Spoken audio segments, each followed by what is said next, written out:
Welcome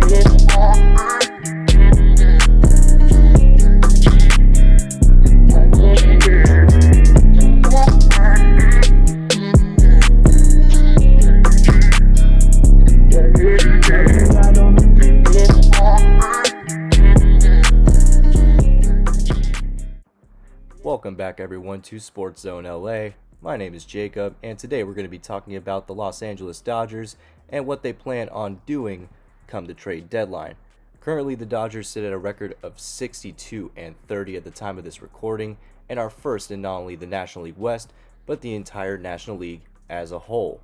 Even though the Dodgers have an impressive record overall, they are still looking to become buyers at the trade deadline, which if you're a Dodger fan shouldn't be too surprising since the Dodgers have had a pretty decent track record over the past 5 years acquiring heavy talent during the trade deadline, as we take a look back at 2017 when the Dodgers acquired Yu Darvish and gave up one of their top prospects, which ended up being Willie Calhoun.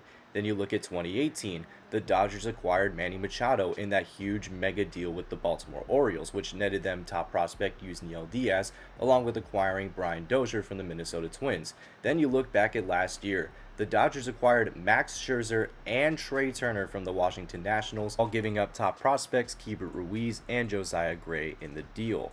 Now before we take a look at who the Dodgers can possibly acquire at this year's deadline, let's take a look at how the Dodgers have been doing this year and where the Dodgers need to really focus on if they want to make a deep playoff push.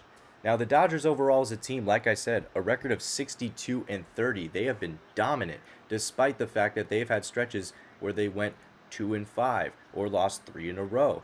The one thing that has remained consistent throughout this entire season for the Dodgers has been their offense despite their struggles. Currently, the Dodgers have the biggest run differential in all of baseball despite the fact that they have guys like Max Muncy and Justin Turner who have a combined OPS still under 700, and with many guys failing to strike for power like guys like Gavin Lux, Austin Barnes, and Hanser Alberto.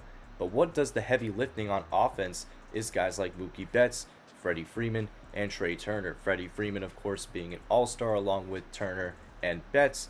Turner, of course, having 14 home runs, over 17 stolen bases on the year, and Mookie Betts leading the way with over 20 home runs throughout the season, and we're 92 games into the season. Despite their potent offense, it is the starting pitching that the Dodgers have relied on to get them the most wins, as Clayton Kershaw has found new life at the age of 34 and has become an all-star yet again for the 9th time in his career. Tony Gonsolin, a former first-round pick who came into the Dodgers in 2019, has blossomed and has still not lost a game at the time of this recording. And of course, you have guys like Tyler Anderson, who before signing with the Dodgers was a journeyman, but has ended up becoming an all-star as well. And the crazy thing is that they are doing all of this without having to rely on guys like Walker Buehler or Julio Urias to do a lot of the heavy lifting. As we know, Walker Buehler is on the 60-day IL right now, but Julio Urias throughout the season has still been remarkable despite not posting the same 20 wins he did last year. Now, if there's any concern for the Dodgers heading forward into the trade deadline, it is their bullpen. Their bullpen is not the same that it used to be, with Kenley Jansen having gone to the Atlanta Braves, Blake Trinan being shelved until further notice, and Daniel Hudson now being out for the remainder of the season. They have had to rely on guys like Brusdar Graterol and Craig Kimbrell, as well as Alex Vesia, to man a lot of the innings late in the game, and so far it has been inconsistent at best. So as we can see, despite the Dodgers still being one of the top teams in all of Major League Baseball, they still have some work to do in terms of the pitching side, in terms of keeping their bullpen consistent and their starting pitchers healthy. So, with the trade deadline coming up, there are many teams that are going to be selling off a lot of their heaviest assets come this August 2nd. So let's see who the Dodgers might try to acquire heading into the trade deadline for the 2022 regular season. The first candidate that we have is Cincinnati Reds pitcher Luis Castillo. At the time of this recording, Luis Castillo is currently a 2-time All-Star and is debatably in the midst of his greatest season to date within Major League Baseball. In 13 starts this year, Luis Castillo has a 3-4 record with a 2.77 ERA, while also posting a 1.66 ERA+, a 1.077 WHIP, and striking out 9.5 hitters per 9 innings pitched. Currently, the Yankees, the Astros, and the Dodgers are all in the mix for Castillo.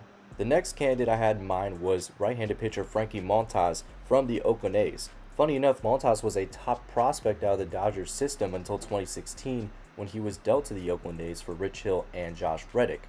Now, Frankie Montas, despite not having the best record right now at 3-9, does possess a very impressive 3.16 ERA in 18 games started. The last player in mind that the Dodgers should try to go for is Tigers closer and lefty Gregory Soto.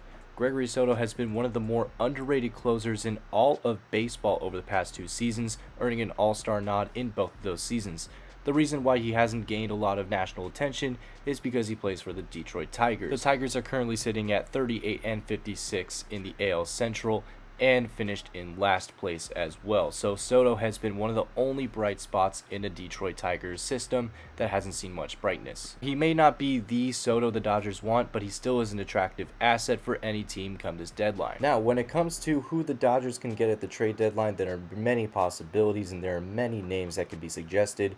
But right now, it seems like the Dodgers are very comfortable with what they have right now. Of course, those guys that I mentioned would be supplemental to that Dodgers rotation, as the Dodgers don't necessarily need a number 1 ace right now, compared to the teams that Castillo and Montas are on, with that being Cincinnati and Oakland respectively. So why would the Dodgers want to make a move like this? To get them over the hump and try to make the biggest World Series run possible. They are still not the best team in the MLB, as that belongs to the New York Yankees. So if the Dodgers are serious about making another World Series run, they have to, and I mean have to, go all in. Thank you guys so much for watching the video. If you enjoyed it, make sure to give it a huge thumbs up. And also, if you like everything you see here, make sure to subscribe for all things Rams, Lakers, and Dodgers.